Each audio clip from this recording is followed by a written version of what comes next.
एक new mother के लिए सबसे बड़ा डर क्या होता है? बेबी रो रहा है और उसे प्रॉपरली मिल्क ना मिल पाए।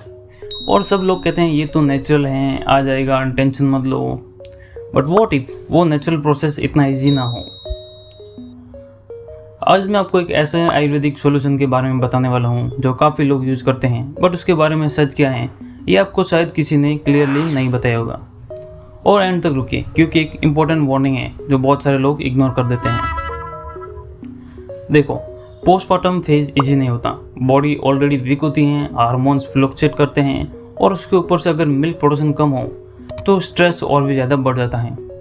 इसी प्रॉब्लम को आयुर्वेदा ने काफ़ी पहले एड्रेस किया है और वहीं से आता है एक कॉन्सेप्ट गैलेक्टोग्यू, यानी कि सिंपल लैंग्वेज में एक ऐसी चीज़ जो ब्रेस्ट मिल्क प्रोडक्शन को नेचुरली सपोर्ट करे हैं। यहीं से एंट्री होती हैं झंडू शतावरेक्स। लेकिन क्या ये सिर्फ एक नॉर्मल पाउडर है या एक्चुअली काम करता है, यही हम आज ब्रेक करने वाले हैं। झंडू शतावरेक्स आयुर्वेदिक ग्रेन्यूल फॉर्म मेडिसिन है जो स्पेशली लैक्टेशन सपोर्ट के लिए बनाई गई है। इसका मेन इंग्रेडिएंट है शतावरी।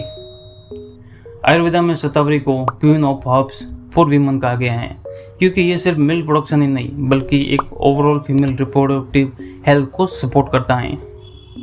ये बॉडी को नरिश करता है, हार्मोन्स को बैलेंस करने में हेल्प करता है और पोस्टमार्टम रिकवरी को स्मूथ बनाता है। और सबसे इंटरेस्टिंग पार्ट, ये नॉन हार्मोनल है, मतलब आर्टिफिशियल हार्मोन्स की तरह ये डायरेक्ट इंटरफेयर नहीं करता बल्कि बॉडी के नेचुरल सिस्टम को सपोर्ट करता है। अब सिंपल लैंग्वेज में समझते हैं ये काम कैसे करता है। शतावरी एक एडेप्टोजन है, मतलब ये बॉडी को स्ट्रेस के अकॉर्डिंग एडजस्ट करने में हेल्प करता है। पोस्ट डिलीवरी जब बॉडी वीक होती है, हार्मोन्स अनस्टेबल होते हैं, तो ये हर्ब सिस्टम को नरिश करता है और इनडायरेक्टली लैक्टेशन को इम्प्रूव करता है। इसका मतलब ये नहीं है कि ये कोई मैजिक पाउडर है, ये एक सपोर्ट सिस्टम है जो बॉडी को पुश करता है अपनी नेचुरल कैपेसिटी को इम्प्रूव करने के लिए। और इसी वजह से इसका इफेक्ट ग्रेजुअल होता है, इंस्टेंट नहीं। अब सवाल यह है कि इसे यूज़ कैसे करें।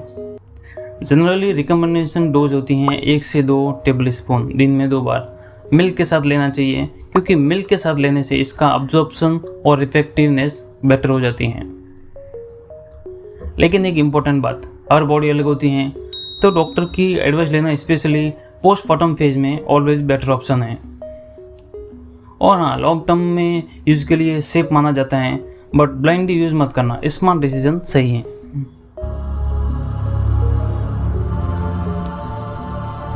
अब वो पार्ट जो लोग अक्सर स्किप कर देते हैं।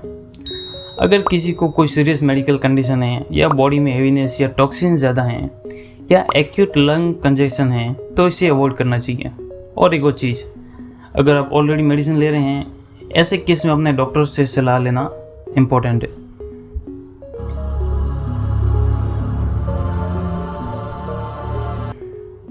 तो फाइनली ये किसके लिए बेस्ट है? न्यू मदर्स जिनको लो मिल्क सप्लाई का इशू है, वीमेंस जो पोस्टमार्टम रिकवरी को नेचुरल तरीके से सपोर्ट करना चाहती हैं, या जो अपनी रिप्रोडक्टिव हेल्थ को लॉन्ग टर्म में स्ट्रॉन्ग बनाना चाहती हैं, वो लेक्टर ग्रेन्यूल्स ट्राई कर सकते हैं। देखो, मदरहुड परफेक्ट नहीं होता, हर जर्नी अलग होती हैं, लेकिन अगर आप बॉडी को समझ के उसके अकॉर्डिंग उसे सपोर्ट करें तो प्रॉब्लम्स मैनेजेबल हो जाती हैं। आज के लिए इतने दोस्तों। अगर वीडियो इन्फॉर्मेटिव लगा तो लाइक कीजिए एंड चैनल को सब्सक्राइब कीजिए। मिलते हैं अगले वीडियो में। Till then stay healthy and stay blessed.